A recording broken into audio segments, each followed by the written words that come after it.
Okay. Well, guys, thank you so much for coming. This is so exciting, to have so many people here, so many wonderful, familiar faces, people that are all the way across Canada, from Vancouver to Halifax. We have people from all over the United States, and we even have people from Costa Rica and possibly New Zealand. I don't see them, but they're probably sleeping. But in any case, it's really wonderful that everybody can be here. I really wanted to go straight to Mayfield and give this talk in person, but COVID limitations did not allow for that. So this is even better, it turns out, because we have people from all over able to attend. And of course, the Graves County, Western Kentucky, Western Tennessee, Central Tennessee population is the most intense readership for Darkfire that I could get. And so I feel really, anxious to do this well for you. You are the most knowledgeable, most invested audience I'll ever have for Darkfire. So I want to thank everybody at the Jackson Purchase Historical Society, most notably Dr. Bruce Dobbins and Dr. Bill Mulligan for setting us up and for the invitation in the first place. I want to thank everybody at the Graves County Public Library. You have always been so supportive of my work, and I really appreciate that. Nance Gunn and everyone at the Ice House for selling the book for me in Graves County. Thank you so much. And to everyone attending today, whether you're in person at the library, on your telephone, or online on your computers. Thank you so much for coming.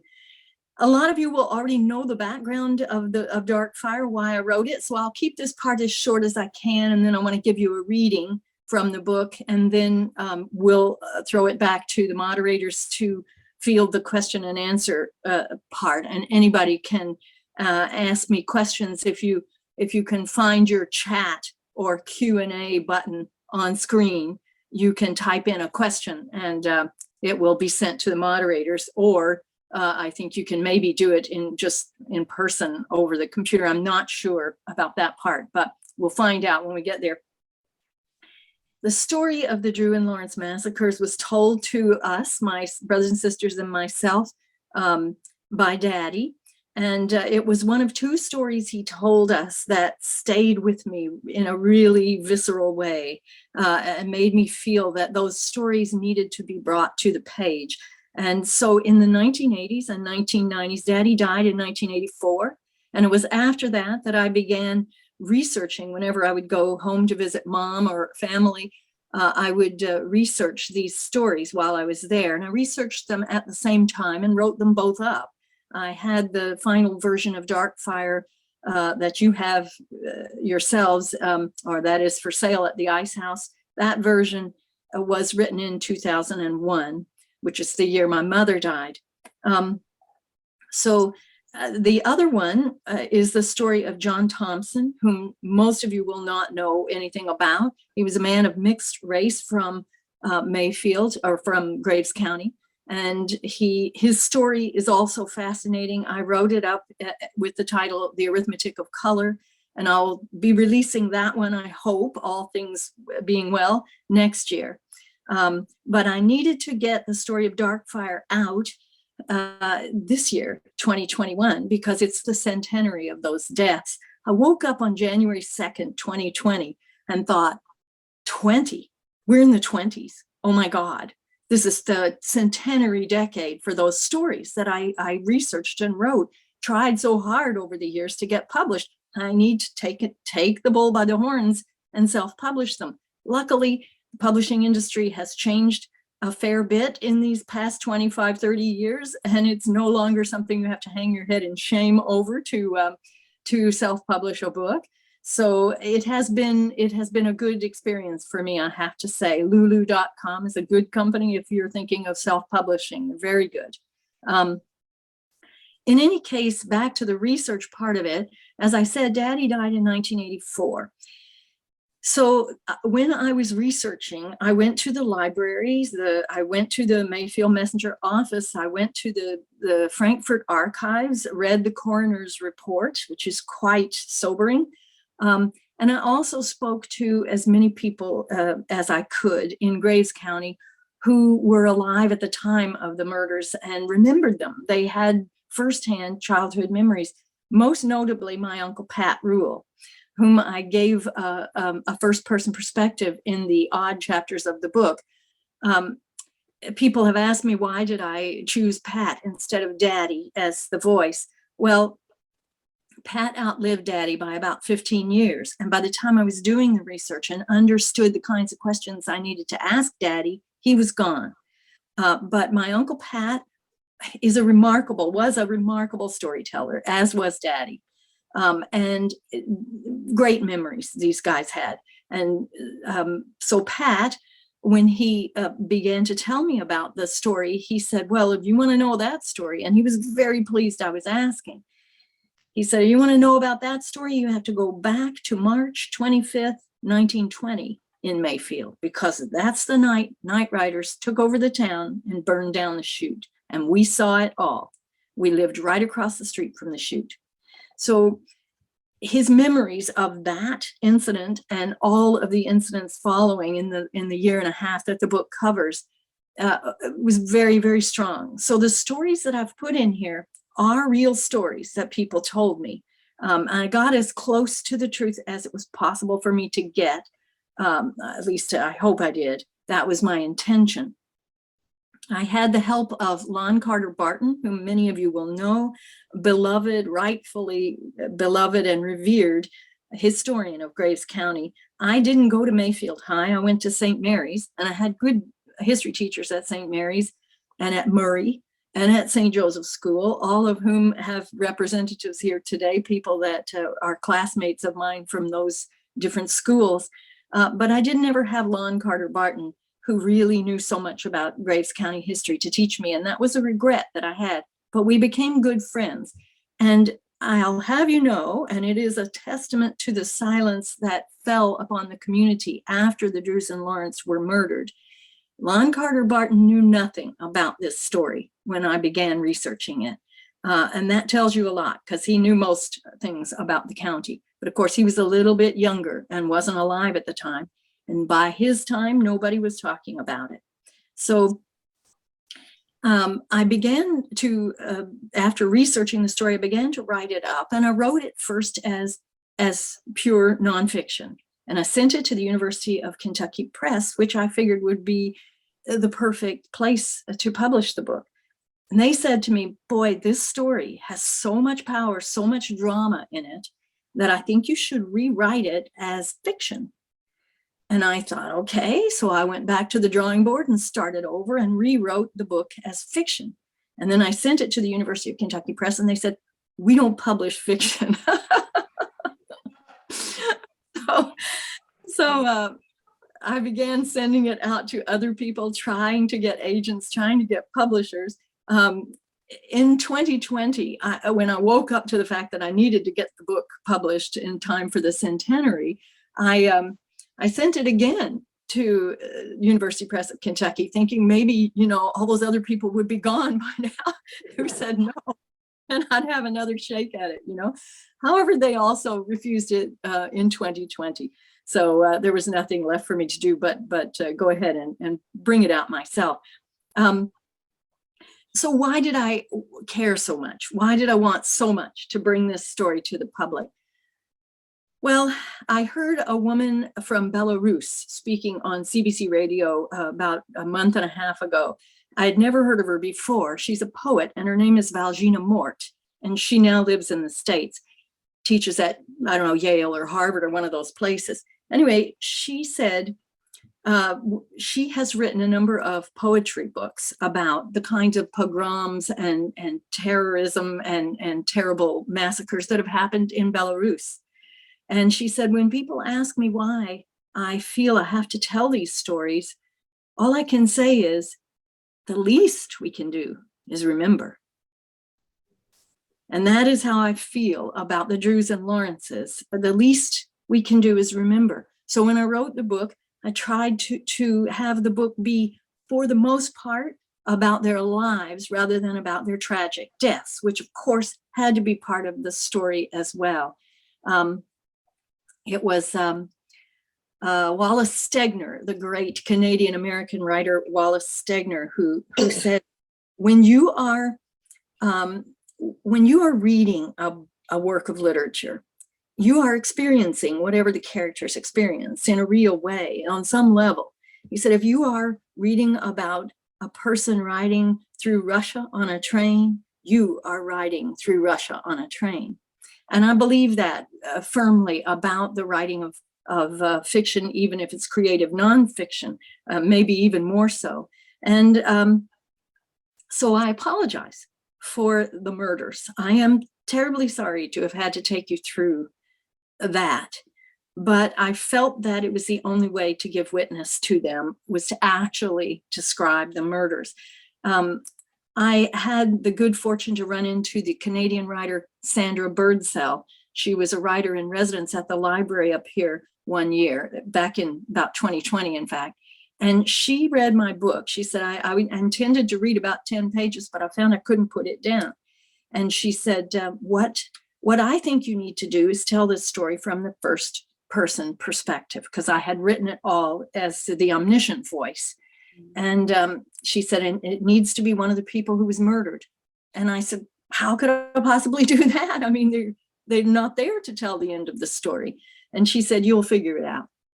And what I figured out was to give Pat the first person perspective in those odd chapters, and in the even chapters to tell it from the omniscient perspective, particularly trying to get to the voice and the perspective of Ola Lawrence, one of the two young mothers who died in the massacre. When I learned from the coroner's report exactly how she died, I felt that she had much to teach me. And I felt that she must have been a remarkable woman. So I wanted to give her perspective in the book. So with that, I'm going to read you some sections of the book. And this will take about 15 minutes or so. And I hope you'll bear with me and hold on for the question and answer. I want to begin with that passage of Pat remembering the burning of the chute.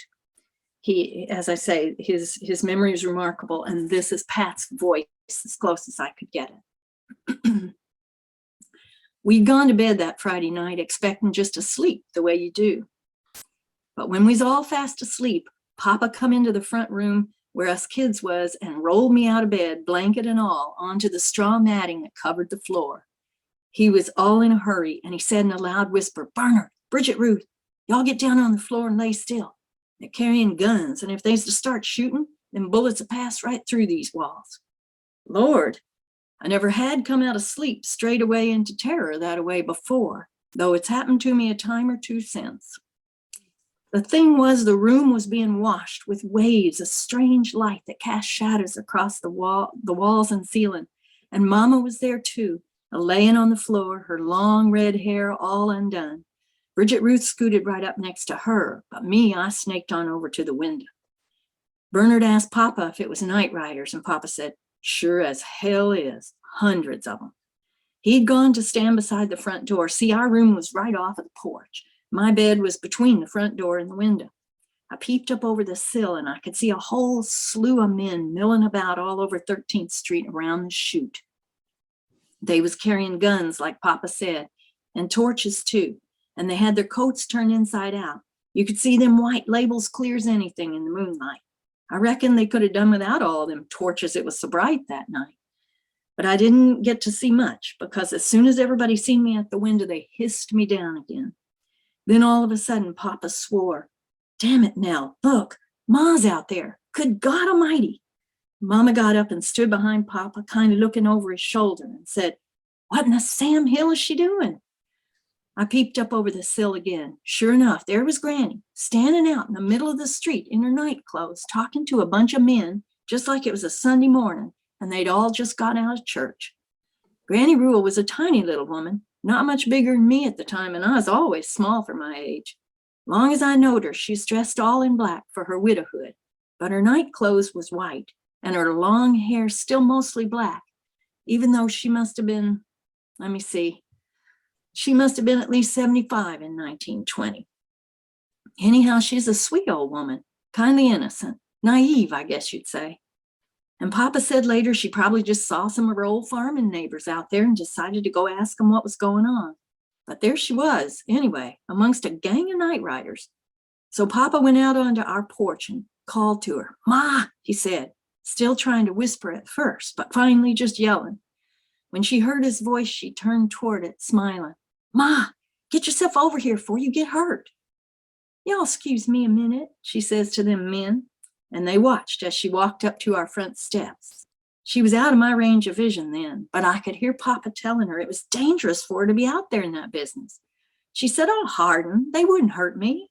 They're my friends. Why, I know most every one of them." And Papa said, real frustrated, like, "Damn it, Ma, that's just the trouble." She never would come to our house that night, but she also didn't go back over to them men. She said she was going over to her own porch where I can watch the excitement in peace. Papa muttered, "I swear, I don't know how she ever lived through the Civil War." All while Papa and Granny was talking, I watched a man with a big coal oil can walking around the chute, pouring oil onto the frame building, for all the world, just like he was watering his garden. He disappeared around one side of it and come back out on the other side a few minutes later. When he raised his arm, some of them touched their torches down to the chute where he'd poured, and the flames just whooshed up and run to meet each other. I give a low whistle, and Bernard, who'd crawled over behind me to have a look, he took and pulled me back down to the floor, and the whole room filled to brimming with firelight. That was his memory of what he says was the start of the trouble and the massacre that culminated in the massacre of the Drews and Lawrences. The next passage I want to read for you takes Ola's perspective, and it's about worming tobacco. Worming began at dawn. It was still dark out when Ola started cooking breakfast. Otis and Laura came whispering to the door and put Harry and Adele into the bed she and Ernest had just gotten out of. Then, as soon as they'd all eaten, Laura and the men went out to the 6-acre field to get started. Ola was washing up the dishes when Ralph began to fuss. She went over and lifted him from his crib. "You want your breakfast too, don't you, hon?" she whispered, not wishing to wake the other children. Grabbing her snuff box from the mantel, she carried Ralph out onto the back porch. From there, she could watch the sun come up over the pond. The dew-rinsed air was mild and fresh, not yet oppressive. She unbuttoned her dress, and the baby fastened himself onto her left nipple, sucking with the rhythm of a little machine. She was soon working the snuff in her mouth to a similar rhythm and thinking how lucky she was to miss the worming this year. August was a crippling month for tobacco farmers. They had just finished topping the plants, breaking off the sticky flowers till their arms ached and their fingers were glued together. But no one who had ever worked tobacco would be likely to argue the fact that worming was the most odious part of the labor involved. In the 30 days between topping and cutting, the plants had to be suckered and wormed. The process was repulsive, monotonous, and exhausting, but it had to be done. Ola was in the fields by the time she was 5 years old. Impossible as it seemed to her, it would soon be time for Fred, her oldest, to begin helping. He would go out with the others next year, sitting in the damp grass until there was enough light to see them by, and then he would crawl on his hands and knees, picking the soft green worms off the undersides of the broad leaves. They were as thick as a man's finger, and you killed them by squashing their heads between your thumb and forefinger. Squeamishness could not be tolerated. There was no time for it. "Every worm-eating leaf cost me money," Ola's father used to say.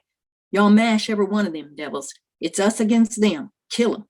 You kill them just as fast as you can." Some people threw them on the ground.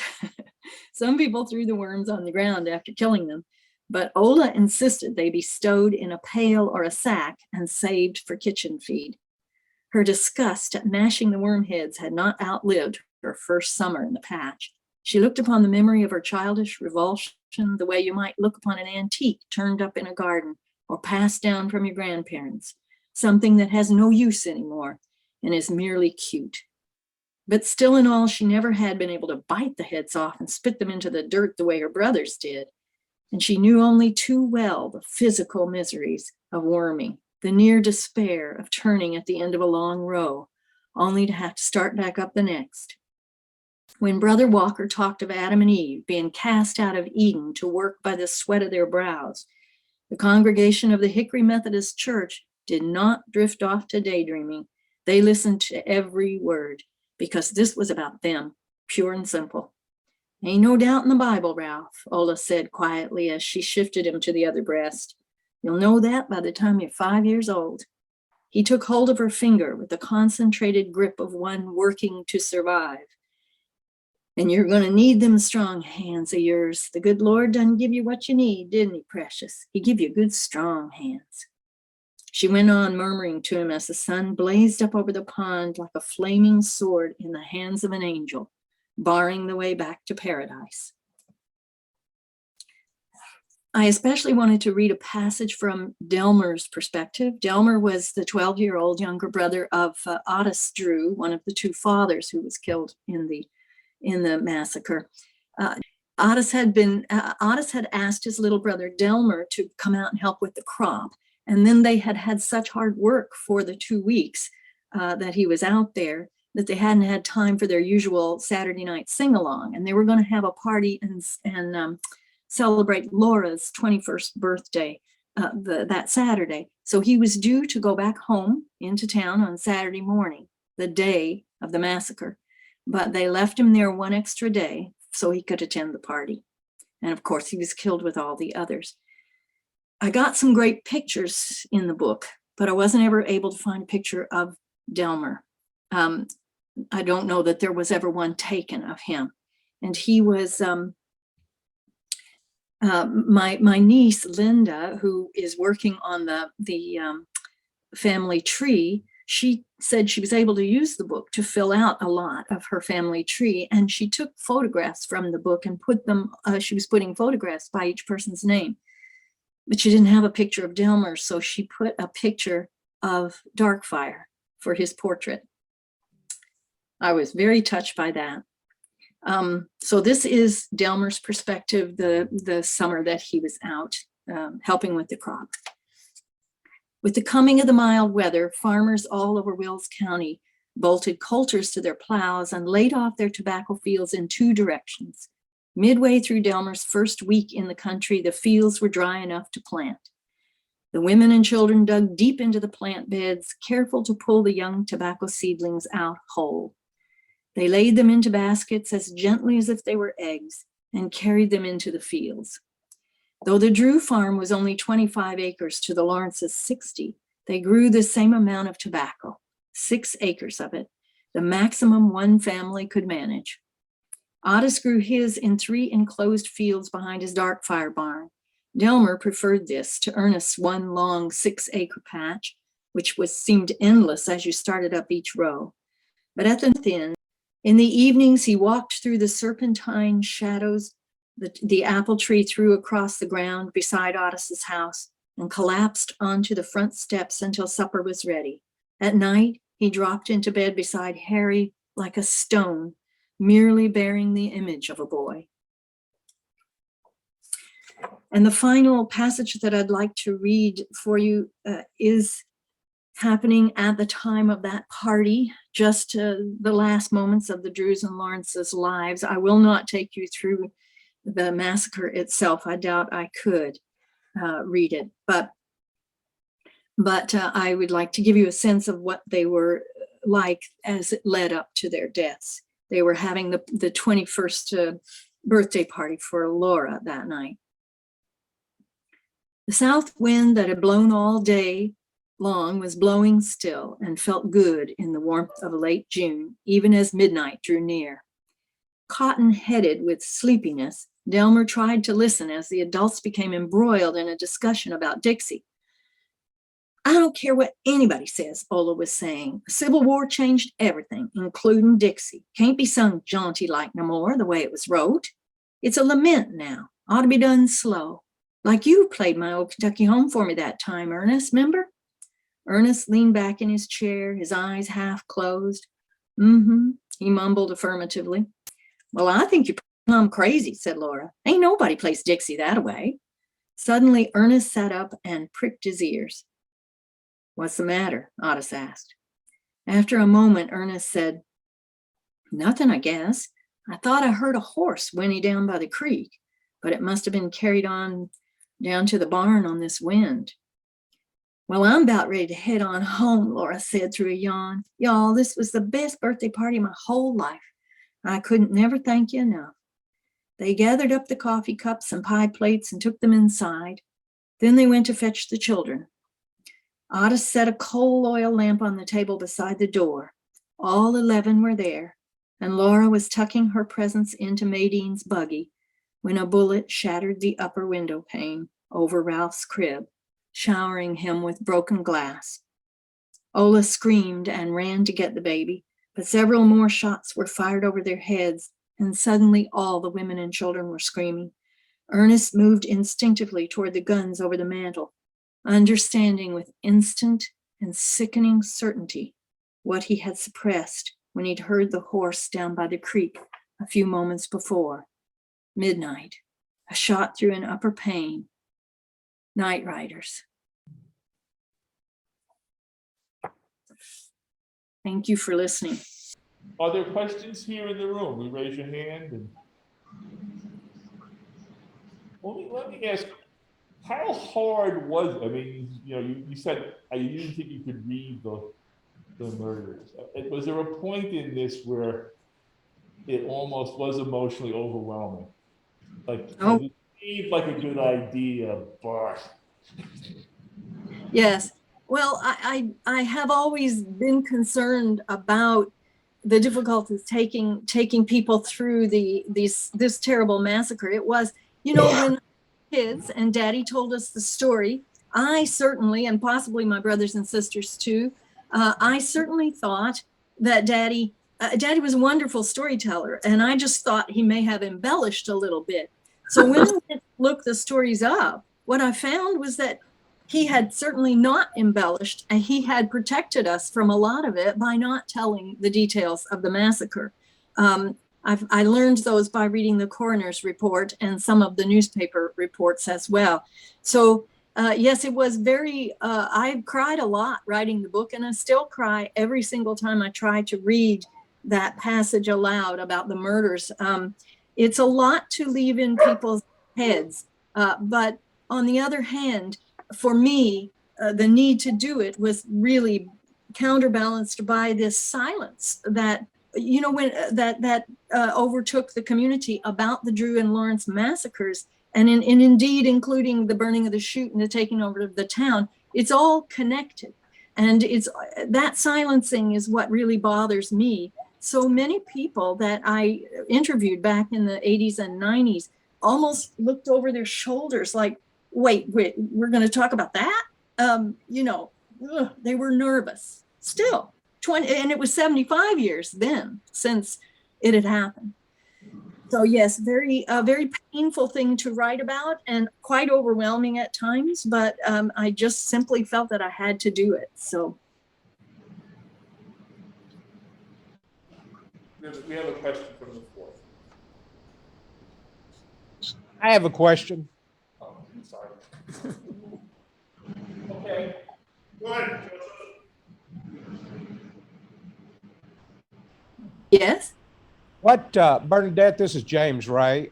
Could you give us more of the details on how you come up with all this inside findings of what happened the night of the massacre? How did you find out all those details? Well, I would just say that the coroner's report was extremely helpful. It is in the Frankfurt archives. It is written in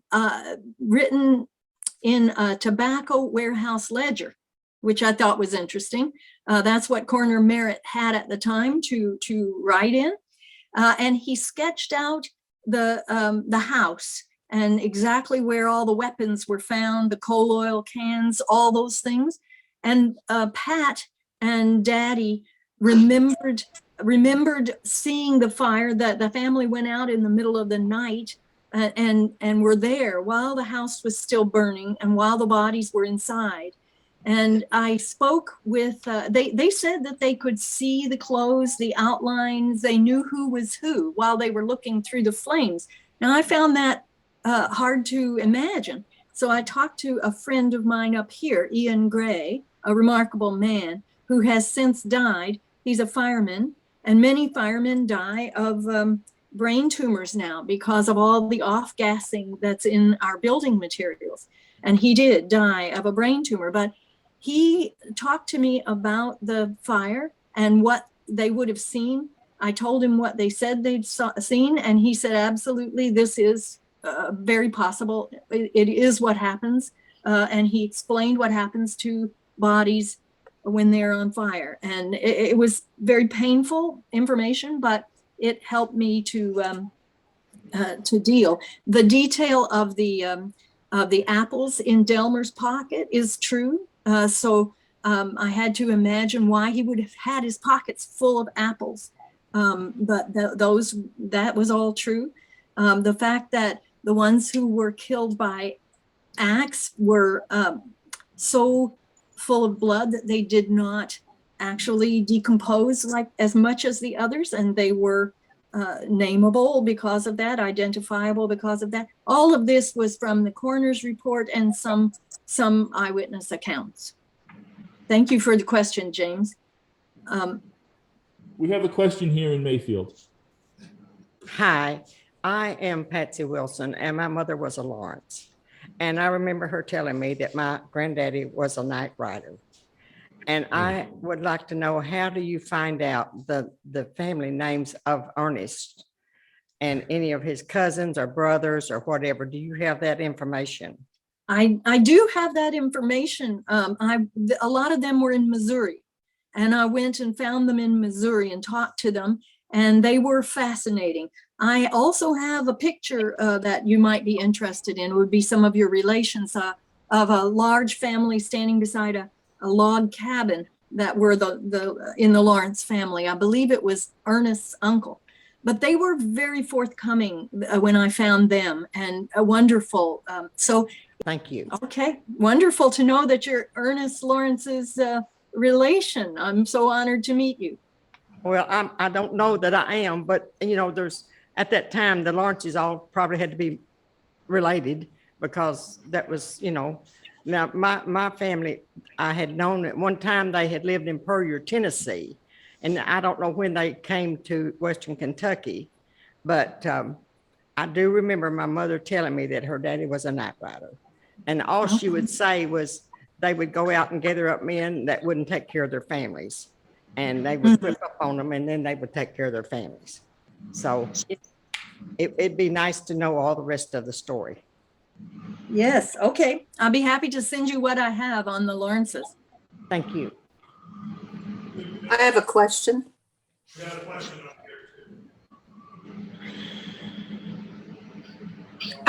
Yeah, I also come from the Lawrences. Ah, My great-grandmother, Josephine Lawrence, who married Charles Columbus Tucker, Ernest was her brother. oh, fabulous. So I would love to find out more information about the Lawrences also. Okay, well, this is Our family knew nothing about this, but my grandfather's sister's family all knew about it. And that's how I found out about it, after doing research and finding all the newspaper headlines of wholesale murder and things like that. So I didn't know until this came up about the you doing this Zoom meeting. I saw it, and I haven't read your book, and I look forward to it. great. You could put your email in chat to everyone, and everyone would have access to it, but Bruce can distribute it as well. I thought I saw Lisa Levesque. Lisa Levesque wanted to speak. Yeah. Could you go now, please?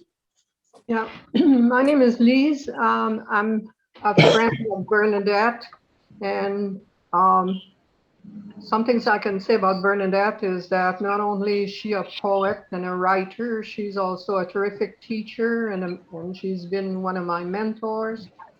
I've been aware of the passion that she had around writing this book and rewriting it at times. And so I want to put my 2 cents in, and I have some questions at the end of this. I'll try to be as short as possible. One of the things that hit me, though, is that when you decided to give us a full description of killing a pig and butchering a pig, my jaw dropped to the floor. I couldn't believe you had put yourself through that. And so this is one of my questions. Did you ever witness butchering a pig, or did you have to research it? The other question is, did your Uncle Pat tell you the stories a bit in the dialect? Because the dialect was in the 1920s, but by then, was there still some of it in the older people around you? Or is this something that you had to research from scratch? And the third question is, please let us know how you came up with ironing board press. Oh, well, thank you, Lise, so much. I'll just say to our audience, Lise herself has written a brilliant autobiography. She's a very fine writer from Quebec originally, and just a wonderful writer. So thank you for that. Pat did talk that way, the way that I have him speaking in the book. I took copious notes as he spoke. I also recorded him, and I tried really hard to get the nuances of his speech. So yes, people before television was huge, I guess, people spoke this way. Now, not so much, although some people still do, and I love it when I hear it. But we are getting kind of sanitized now with the way we all speak. Let me see. I never have witnessed a hog killing. My friend Jeannie Niehoff Spraggs from St. John's, Kentucky. She was my best friend in high school, and she, or at least one of them, and she was wonderful to me and invited me to her home often, and I spent the night with them a lot. And she told me, I learned from them a lot about farming, and she told me about the hog killing. I would also say that one of my best sources was from the brilliant Pogue Library at Murray, Kentucky. That is a fine institution. And they have even more materials on all this era and this activity now than they had when I was researching it. But they have there a dissertation, as far as I know, still unpublished, by Suzanne Hall. It's called Breaking Trust, the Black Patch Tobacco Culture of Kentucky and Tennessee, 1900 to 1940. So it's a long title, but if you remember Suzanne Hall, Breaking Trust, that is well worth reading to give you a lot of details about farming. And I found it extremely helpful, very useful. So, and the third question you had, Lise, was ironing board press. I'm happy you asked that question. Thank you. It's an homage to my mother, because when I was a kid, my mother would let me sit at the ironing board. She would let me pull the stool that didn't have a back out of the kitchen and set it up there in the busy trafficked area of our little house. And she would let me keep it set up for as long as I needed to for whatever book or project I was writing at the time. I started writing books when I was about 7 or 8, as soon as I learned how to write. My sister Bridget was going to write a book one summer, and I thought, what? People can do that? Just write their own books? So I asked Mom if I could use the ironing board as my office, and she let me do it. So when I was looking for a name for my self-publishing press, you have to give a name for a press per se. I came up with Ironing Board Press, and I've been very happy with that because it makes me think of Mom every time I see it. So thank you for the questions, Lise, and for your wonderful comments. We have a couple of questions on the chat. Can you see them, or do you want me to read them to you? Can you read them to me? I can't see them. Okay. I'm interested to learn how far this massacre occurred from the Golo community. Okay. Well, Golo is actually where Granny Rule and Padraig Rule started out. They were both from that area. And so the massacre is in, I have my Mayfield, I have my Mayfield map, my Graves County map here. Let me see if I can, I don't think I can actually turn it around.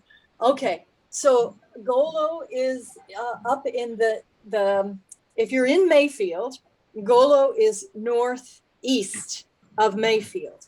and Hickory is northwest of Mayfield. So it wouldn't be very far at all. There's maybe, I think I say in the book how far it is, because I did look this up at one point, maybe 15 miles, if that, I would guess. Something like that. Not too far, because Daddy had to ride it on his bicycle after the massacre and get out to Golo and tell them about it. So yeah, so I would say 10, 12, 15 miles maybe. And the next question, how did you research and perfect the vernacular of the times so well? Oh, well, thank you so much for that comment. It worried me to try to use the vernacular because I was afraid it would put people off. But in fact, as I said, I taped people back in the 80s and 90s, and I also took a lot of notes. And if they had a certain way of phrasing something or pronouncing something, I made note of that. So that was how I did it, really.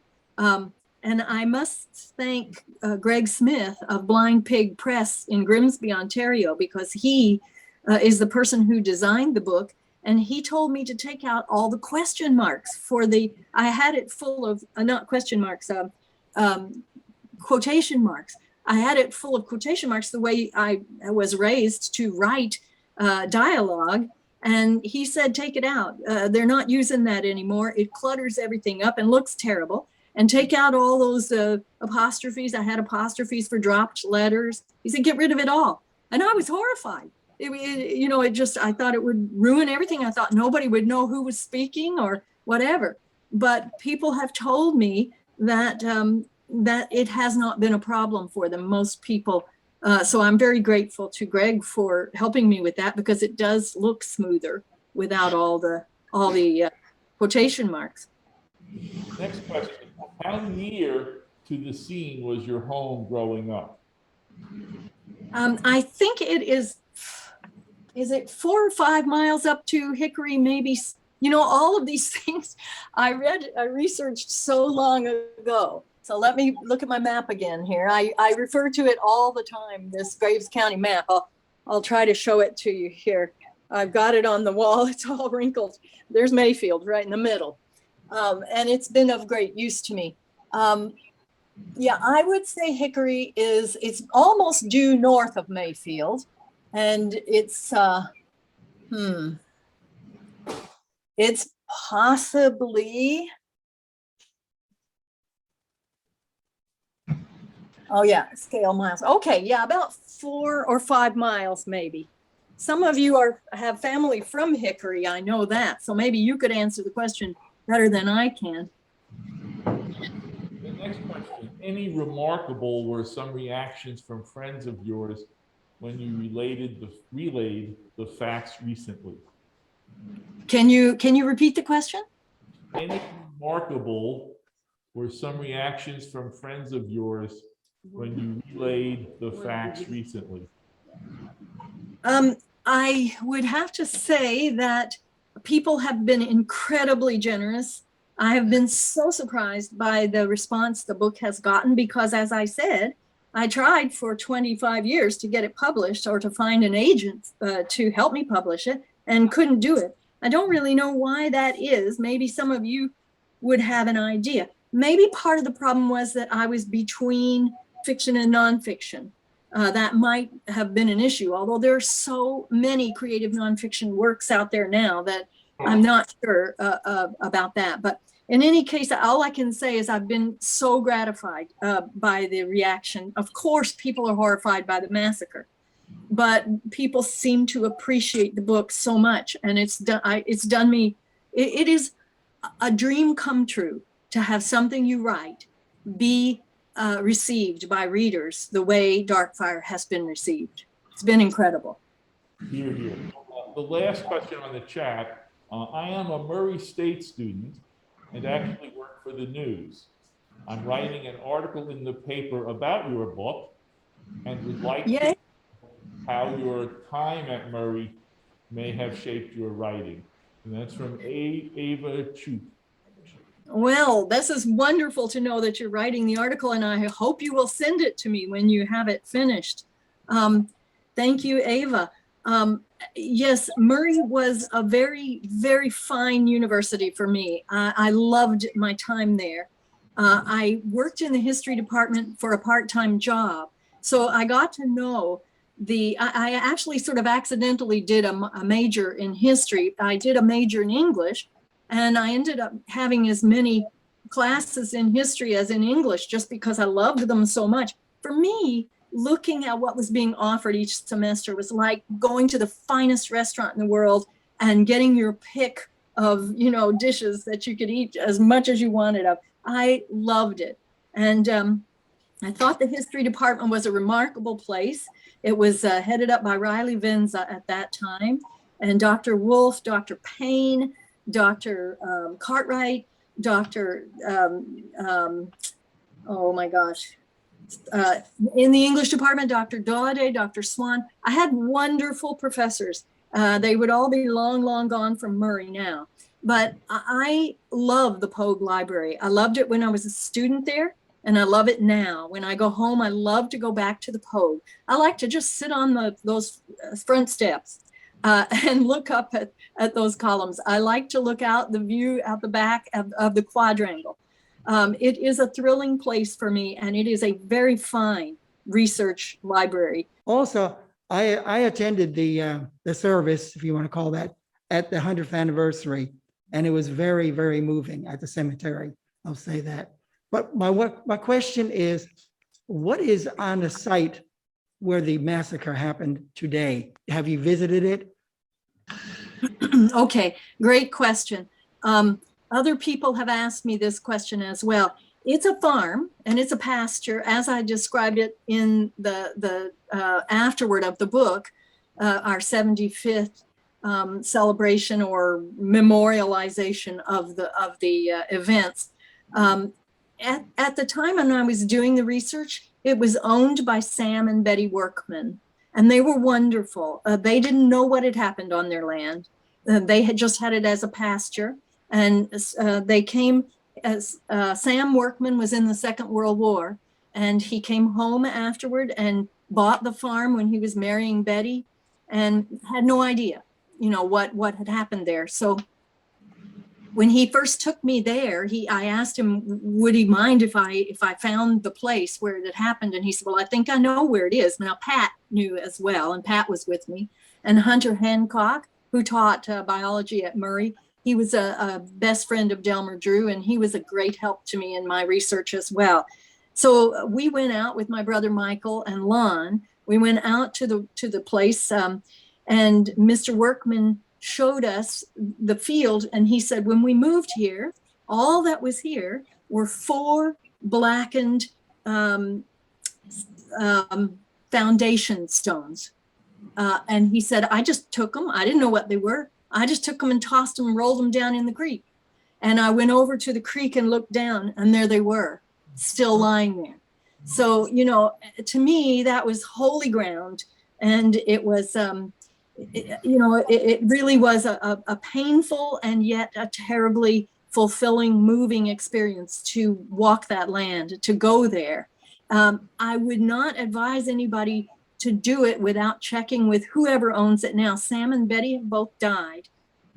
You could go to the county clerk's office at the Mayfield courthouse and look up Sam and Betty Workman and find out the exact details, the plat or whatever it's called, the exact details of the land, and find out who owns it now and ask them. But it is private property, and I would never encourage anybody to go onto it without checking first with the owners. But if they're as kind as Sam and Betty Workman, they'll let you go. And it is a place where you want to go and commune, We actually went out there on the night. I didn't put this in the book.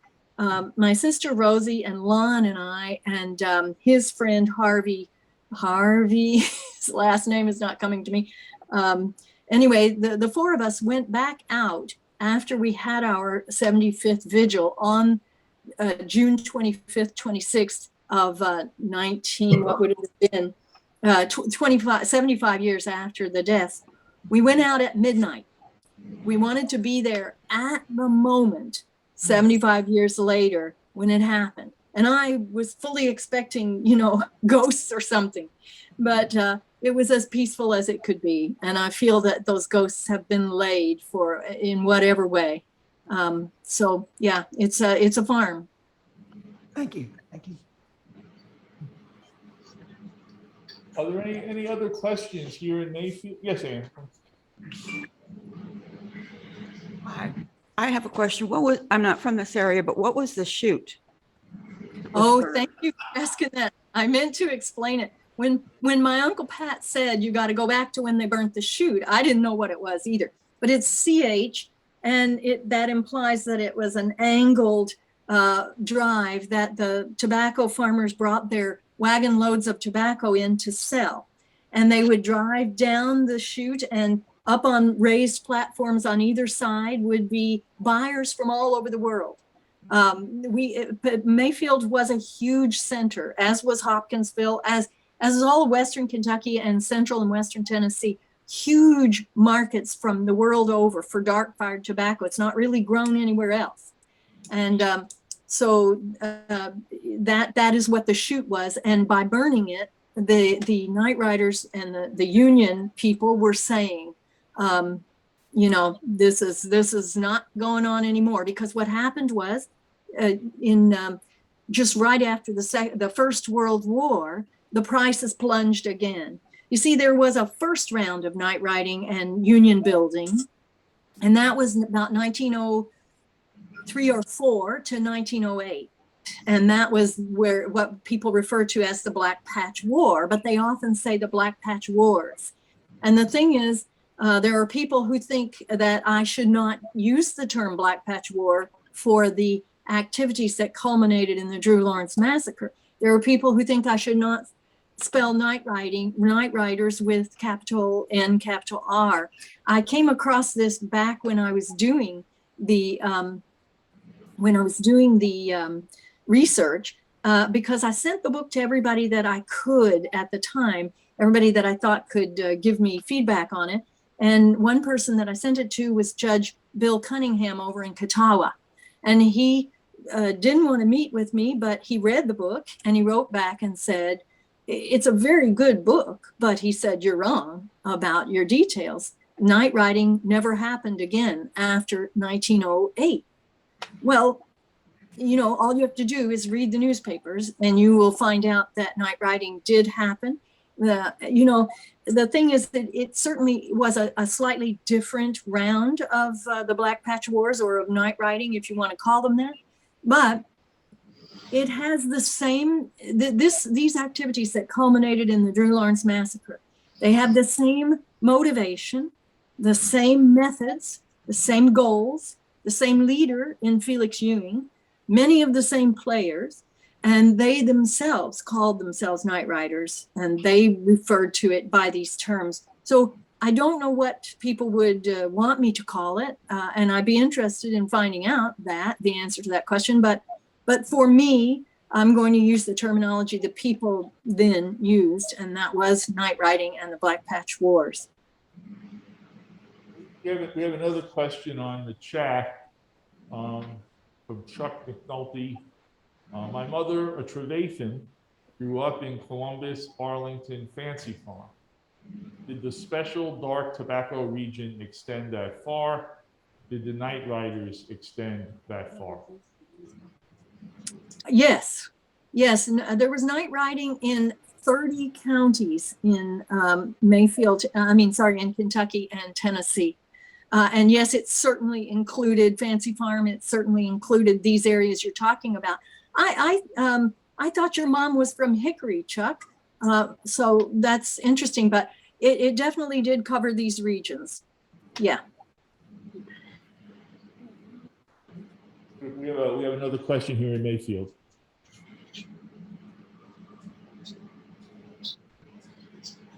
Hi, Bernadette. Hi. I wanted to ask about the Hickory Methodist Church. Would that possibly be the Trinity United Methodist Church that's still there? Yes, Okay. that's in place. Yeah, it was the Hickory Methodist Church at the time.